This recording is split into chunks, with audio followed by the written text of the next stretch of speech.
মতো ছেলের সাথে সংসার করা যায় না। তুই পাগল, আমি পাগল, আমি পাগল তো। চল না ঠিক আছে, বাবার বাড়ি। হ্যাঁ যাও, জীবন আছে, যাও। 2000 years later. আমি না মনে হয় বেশি বাড়াবাড়ি করে ফেলেছি। আমার বাড়ি থেকে আসাটা উচিত হয়, বাড়ি ফিরে যাই।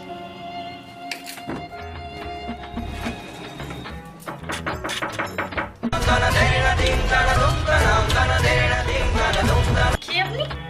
আপনি কে? আমার বাড়িতে এসে আমাকেই জিজ্ঞেস করছো আমি কে? আপনার বাড়ি মানে? এটা তো আমার বাড়ি। আপনার বাড়ি মানে? কি গো কি গো? কি হয়েছে? এই তুমি কিছু কি ভুলে গেছো? আমি আমার ভুল বুঝতে পেরে চলে যাচ্ছি। তুমি একদিনের মতো বিয়েও করে নিলে। কি তোমার ভুল বুঝতে পারছো কেন? আমি কি করতে পারি? তুমি তো বলেছিলে আমি পাগল, আমার মতন পাগলের সাথে সংসার করা যায় না, তাই আমি পাগল মানুষ, তাই আমি সেই জন্য বিয়ে করে নিয়েছি। দেখো আমার দিদি একটা সুন্দর মানিয়েছে না?